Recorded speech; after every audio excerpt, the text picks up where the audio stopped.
Harley Quinn in the passenger looking fly. Psycho love, but it's deeper than a vibe. Got the Joker heart, but I'm the one who'll thrive. She got a smile that could break the dawn. In a world of chaos, she's my favorite con. Twisted thoughts, but we keep it. Hi, my name is Stephanie, and this is a continuation to the story of how I ended up with a narcissistic person who ended up being the worst person of my entire life. But I thought they were the love of my life. Alright, so I left off last time with them walking down the stairs and revealing who they actually were to my family and them. However, I want to point out in the last video that there was red flags. So the red flag was that they were in a relationship with someone and they were easily discarded because somebody else came around that showed interest in them, which was me. Second red flag was that I asked the question of the kiss, and because they are a controlling person, they took control of the narrative, and they were the ones who were like, no, let me take that step if it's going to be a step taken. So let's continue. So they come down the stairs, they are just like announcing who they are to my family, and they had someone there that was considered their brother, if you will. They were not related by blood, but definitely by bond. And so they were like, oh snap, they were all excited, whatever, it was a big deal, I don't know. And so my mom, my sister, everyone, they go lay down. My sister, it was not birth at that moment. And then me and that person were sitting at the table again, and before you know it, like, we were just back and forth talking, still playing the card game.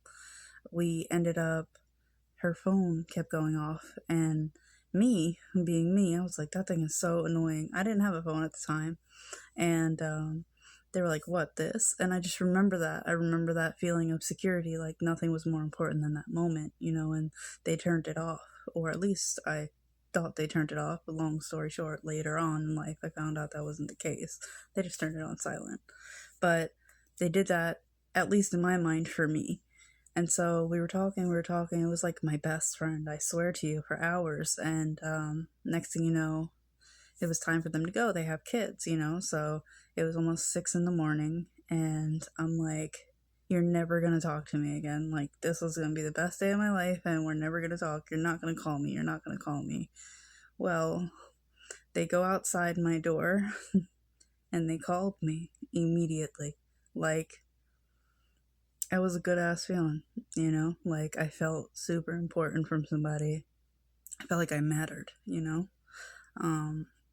They talked to me the entire walk home, which was not too far, but it was far enough to have a decent conversation.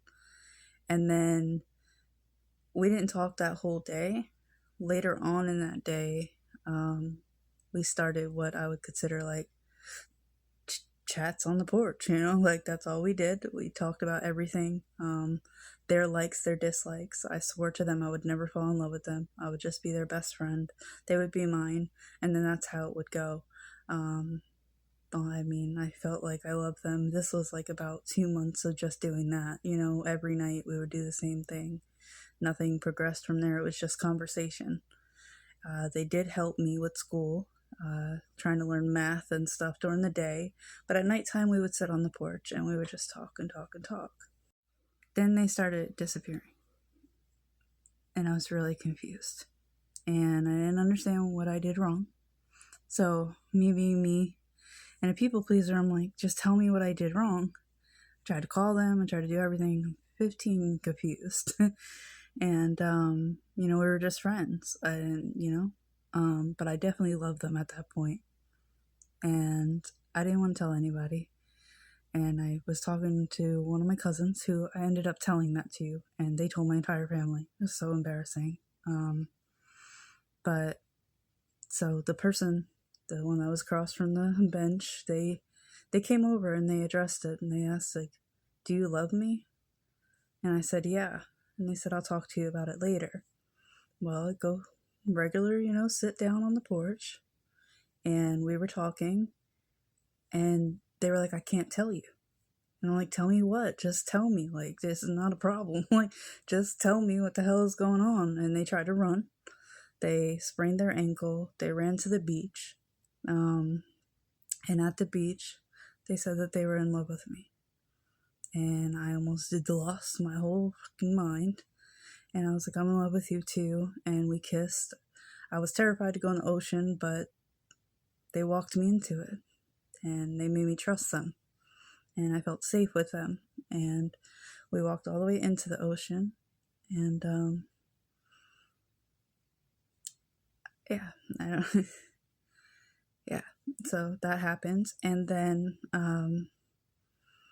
it was kind of like bittersweet because, you know, my mom afterwards was like, you guys can't see each other. So it was rebellion. And it was like, yeah, right, we're going to still see each other. Like, we love each other. That was just that, you know? And, but she hadn't told my mom at the time that she had loved me too. So I looked crazy to my mom. So of course she said I couldn't see her. For a while there, we were just meeting at the dumpster. And at some point or another, she had given me a disc.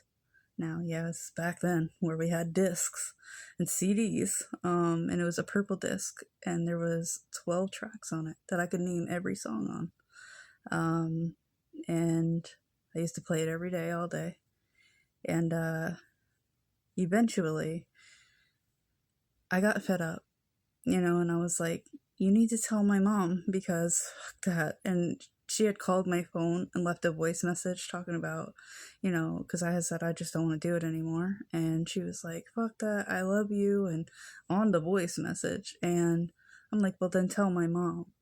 She broke in my house and she came to tell my mom. She tells my mom, I'm sitting on her lap while my mom is making coffee. And that was the first time she put her hands in between my legs. And got me stuck. I sat there, we chilled.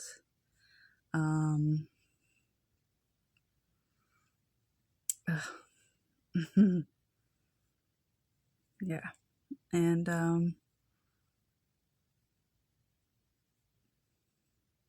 then she was moving. If you want to talk about the most confusing time of my life, it was that. That was the most confusing, unsure what the hell was going on time of my life. Like, I felt like everything was progressing, but it only seemed to not be.